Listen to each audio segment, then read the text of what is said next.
We're going to head down. This started maybe 3 months ago when a friend of mine called me and asked me for HR support down just on the outskirts of Port-au-Prince, which is the capital city. So a little bit about Haiti. It's about the size of Maryland. It's off the coast of Florida. It shares an island with the Dominican Republic. Currently, the CDC says it has got the highest risk of infectious disease. So don't go there, in other words. The guy that I'm going to see is running an orphanage, which was going before the 2010 earthquake, but took off a little bit bigger after that. 300,000 people killed in that earthquake, 1.5 million homeless, and then a hurricane in 2015 as well. So we head out here in about 2 days, taking some supplies down, which means anything that we need for ourselves, clean socks and underwear, are going to be in carry-on bags. So taking a couple of bags full of medical supplies, as well as some other food items, peanut butter, stuff like that. It's hard to get down there for the family we're going to, which is an American couple, married couple with 3 kids. And the whole purpose of the trip is they were just given the directorship of an orphanage. And it's a new job, it's a new assignment, and the guy is previously in marketing with no management experience. So we're going to go down, we're going to try to set up a bit of an HR and a bit of a management and a strategic program if we can. And what I'm thinking about is a couple things going in. Number one, traditional things we think about is entitlements for employees, medical benefits, minimum wage, stuff like that. Fair Labor Standards Act doesn't apply. Medical benefits don't apply. So figure out how that's going to fit into the program. He has some loose job descriptions, but management structure there is, of course, very different, so we're going to figure that out. Basic safety for employees getting to and from work. Last time I was in Haiti, there was open shootings at the airport as I was coming back in, so we had to have a detour. Yeah, potable water, stuff like that. So we're thinking about that. I'm thinking about the family we're going to see. Expatriate adjustment. How is the family adjusting? Are they learning the language? Are they learning the culture? Stuff like that. So we're going to try to set up a whole system. We've got 3 days to do it, and I'll just give some updates as we go. For preparation for the trip, I put together a couple of performance management worksheets. So he said that one of the things that he's concerned about is he needs to have performance management conversations with his employees. He doesn't know their jobs. Their job descriptions are not very accurate, and he hasn't done that before. So we'll do that.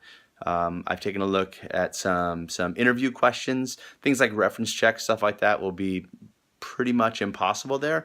For here, we might say, what experience have you had in this job? In Haiti, a more logical interview question is like, have you ever had a formal job? So that's what we're starting with, and we'll see where it goes from there. A little while ago, I got asked, why are we going? So I want to respond to that.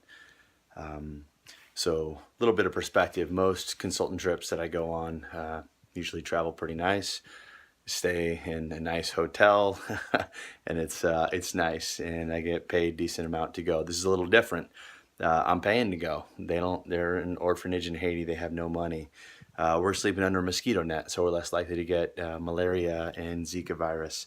So it's a little different, obviously, in terms of that, but the same basic premise is there. That is, if you've learned management, if you learned HR, if you learned business, those are skills that you can help somebody else.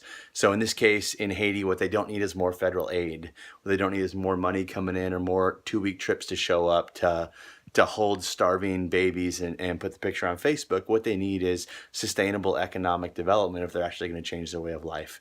A component of that, not the only component of that, but a component of that is, of course, how we manage people. So we're going down there to a guy who has left his life of comfort here in the United States, and we're going to live that life with him for a couple days, and we're going to try to put some tools in his hands that would help him run his business. In effect, it's an organization, it's a nonprofit, but still that would help him have an opportunity to contribute to the overall sustainable economic development there just outside Port-au-Prince.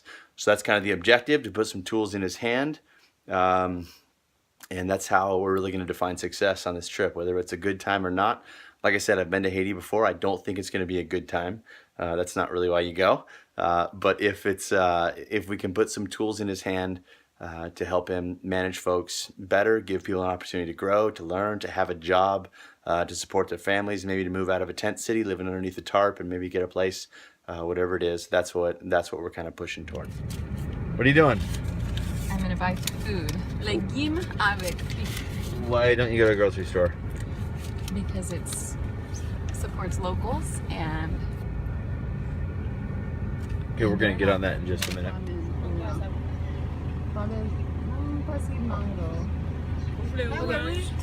Yeah, combien cunya pour dozen? When the unofficial employment rate's about 80%, not a lot of skills training. Kids at any age are all over the street right now. It's the middle of the school day, can't go to school. Did you tell him to wash? Just trying to make money, so a lot of availability of labor, not necessarily availability of training and skill sets. All right, we've been on the ground here about 5 hours. Been talking with the director of the orphanage that we're down here to support. Availability of labor, as I said earlier, is high and labor is cheap. In terms of manufacturing or services, any parts that are needed have to be imported. They're not made here, which makes them very expensive given this island. Reference checks are difficult socially.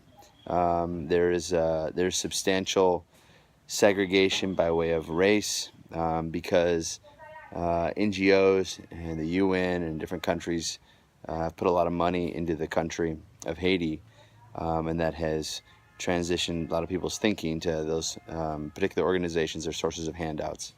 So on average, work ethic is high, but on average, people are average. So it sounds pretty similar to maybe what we're used to in terms of this normal distribution. So good work ethic. One of the guys said it really boils down to management if you set the standards firm and clear. I just took my first shower in a while coming through airports, and it was a cold shower because there's no heated water. That's okay because it's 90 degrees outside and about 85% or so humidity. But that got me thinking, in the US we have things like personal hygiene policies that we write. If somebody stinks really bad, you go have a talk with them. It's actually in a policy. I'm wondering what that looks like here. I don't know the answer to that yet.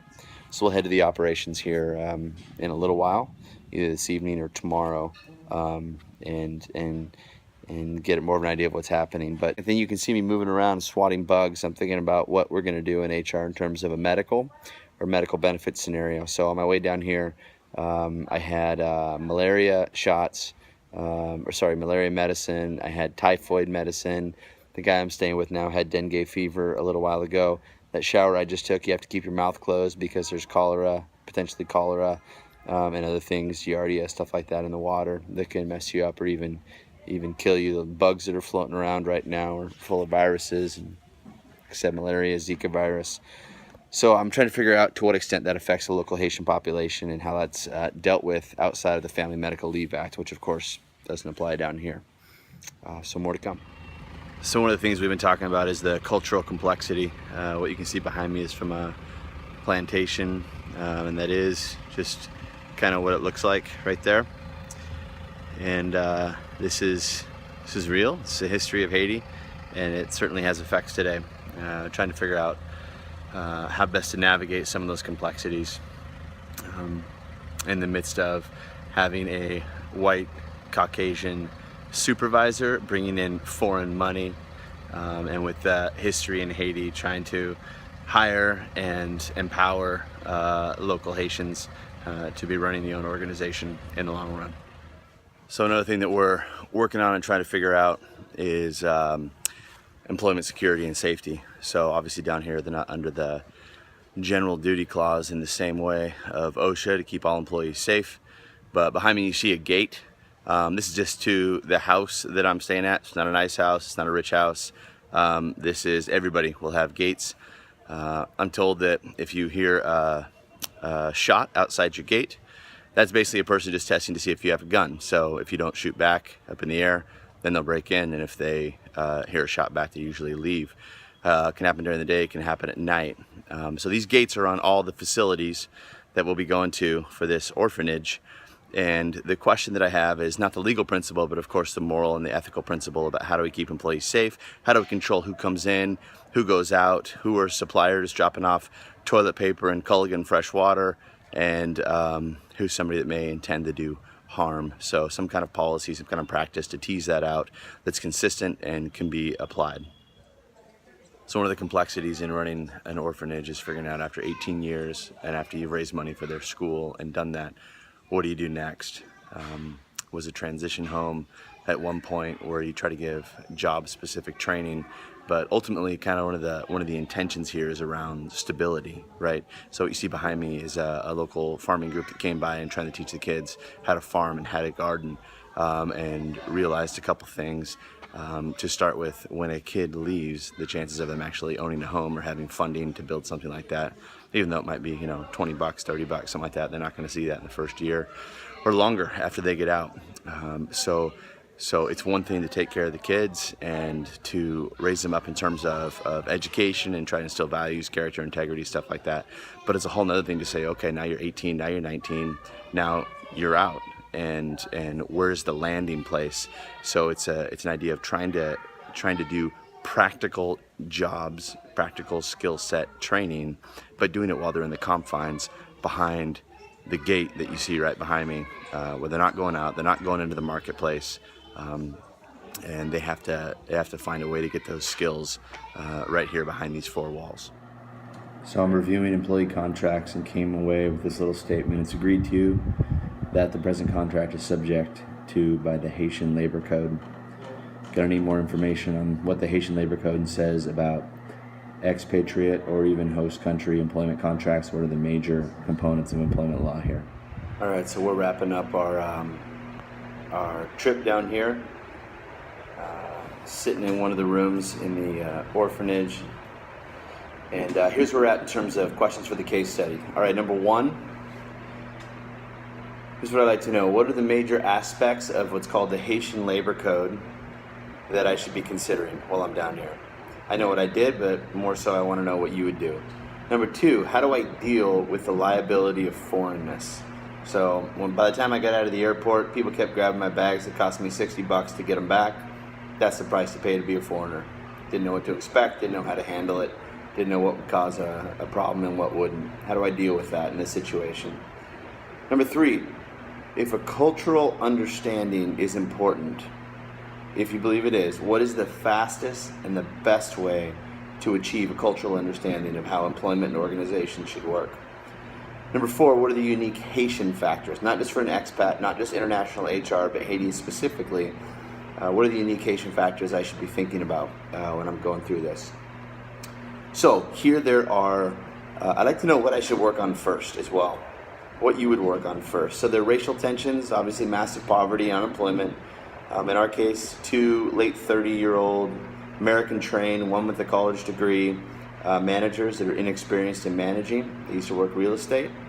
Resentment of foreign workers, inaccurate job descriptions, expired employment contracts, lack of role clarity, daily and unpredictable changes. Car breaks down, there's a riot out in the street, you can't go anywhere, grocery store runs out of food that you were planning on, change in prices, your budget's messed up, gas station's out of gas, could be any of those things. In the meantime, the revenue is supported by the donors in the United States. You need to keep the revenue going if it's going to continue. There's always the threat of catastrophic events, and hurricane, earthquake, lack of water, cholera outbreak, whatever it is. There's riots consistently.